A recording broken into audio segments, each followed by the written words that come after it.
Let's further discuss the Russia-US agreement on ridding Syria of chemical weapons with Richard Becker. He's anti-war activist with the International Answer Coalition, who joins me live now from San Francisco.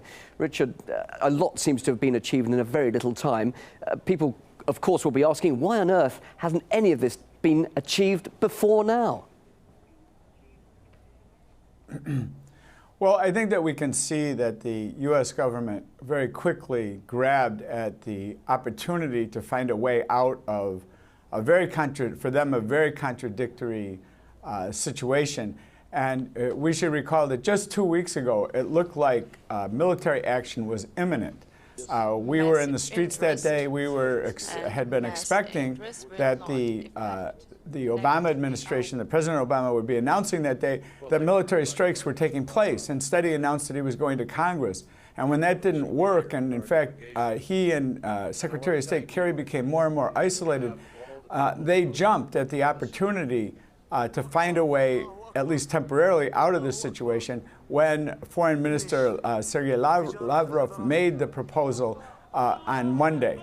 So they want to very quickly put this on the back burner at this point. Despite all the bluster and kind of arrogant talk that we hear from Secretary of State Kerry, they suffered a very serious setback in what their plans were to go to war, to launch military strikes against Syria, and now have moved very quickly to try to have some resolution of this issue, as I say, at least on a temporary basis. And here's Obama just very recently making a tough stand by saying, even after these very, very delicate and intense negotiations, saying, look, if they don't comply, we will resort to military intervention. Well, how helpful is that sort of talk after it's already been agreed, as I say, after very, very tough negotiations? Well, I think that that's actually more of the spin to try to protect the image of the president and of the administration, trying to look tough. Well, they tried to look tough, and they found themselves extremely isolated because of the tremendous opposition to a new U.S. war in the Middle East from around the world and from inside the United States.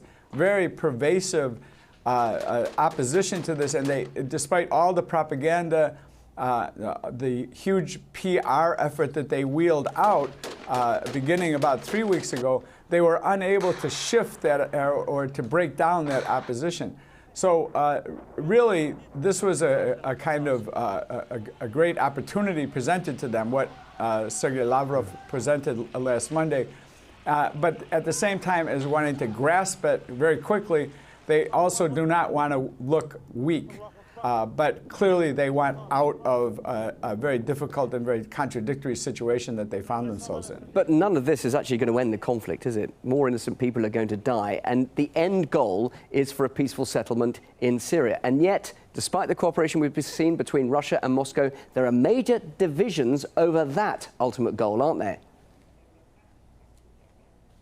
Oh, yes, there are major. And, you know, the United States policy consists of different elements, which include the sanctions, which hurt the people there, arming and funding, training the so-called Free Syrian Army, and coordinating the intervention of other countries, Saudi Arabia, Qatar, Turkey, in this war against the government of Syria.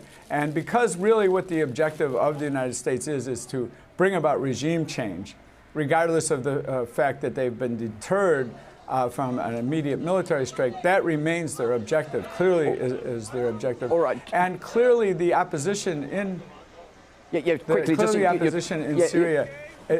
You're talking about the opposition there. Is opposed to this agreement. Exactly. They oppose this agreement because they can't win without without U.S. intervention. So is it really seriously significant that the Free Syrian Army, for example, have rejected this initiative to rid Assad of the chemical weapons? Will that be a major stumbling block or not?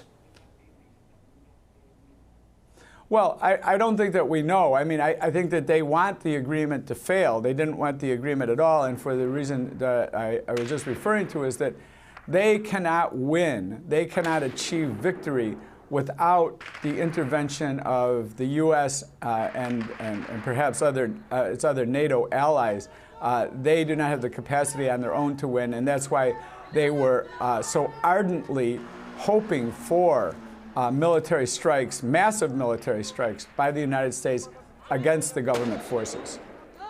Richard Becker, thank you very much indeed. Anti-war activist and member of the steering committee for the International Answer Coalition, live on RT. Great to hear your thoughts. Thank you.